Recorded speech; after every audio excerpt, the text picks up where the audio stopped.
বাড়ির কাজের মহিলার তো নিছে ওর মতন বউ, তাও আমরা বুঝতে পারলাম না। ওই পরিবারের ওই পলাশের বাসার কাজের লোক অদ্ভুত আমাকে মানে পলাশের ওই যে কাজের বিটি হ্যাঁ ও না। আমার হাজবেন্ড যদি কখনো আমার রুমে আসতো, আমার শাশুড়ি তার রুম থেকে আমার হাজবেন্ডকে ফোন দিয়ে তার কাছে নিয়ে যেত, আমার কাছে সে স্টে করতে দিত না। জাস্ট আমাকে ছাড়তে চায় নাই, কারণ সে আমাকে বারবার বলতো তোমার কোনো দোষ নাই, তোমারে চাইরে দিলে তো তোমার জীবনটা শেষ।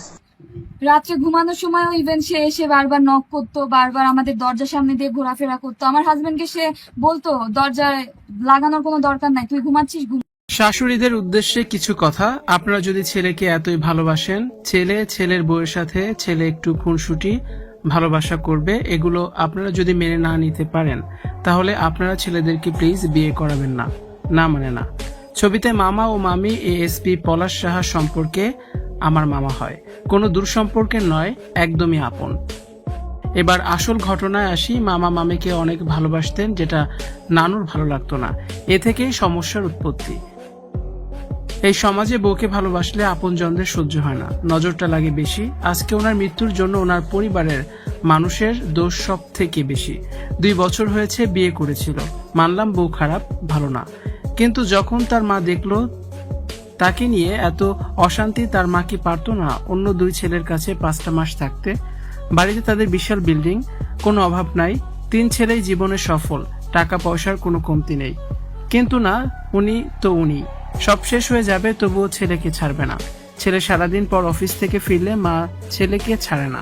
মায়ের ব্যথার গল্প, ছোটবেলার গল্প তো শেষ হয় না। এদিকে তার বউয়ের সাথে ঘরে যেতে যেতে রাত 1টা বাজে। তার বউ তো এক্সপেক্ট করে সে স্বামীর সাথে একটু কথা বলবে, যখনই ঘুরতে যাবে সব জায়গায় তার মা জোর করে যাওয়া লাগবে।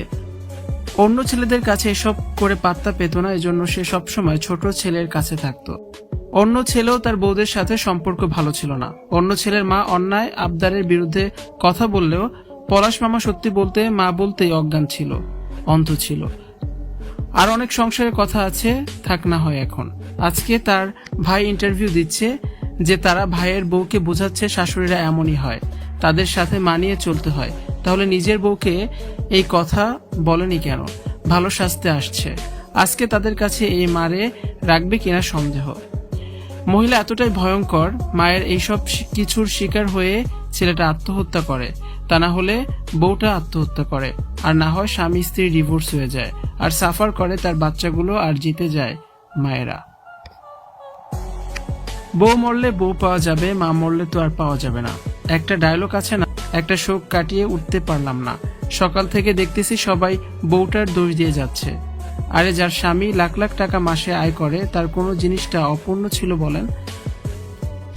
অনেকবার ভাবছি পোস্ট করব না, মানসিকভাবে আমরা কেউই ভালো নেই, কিন্তু মানুষের এত পোস্ট করে ভুল ধারণার জন্য বাধ্য হলাম। পলাশ সাহার ভাগ্নি প্রিয়তা পূজা সাহা তার স্ট্যাটাসে এমনটাই জানিয়েছেন।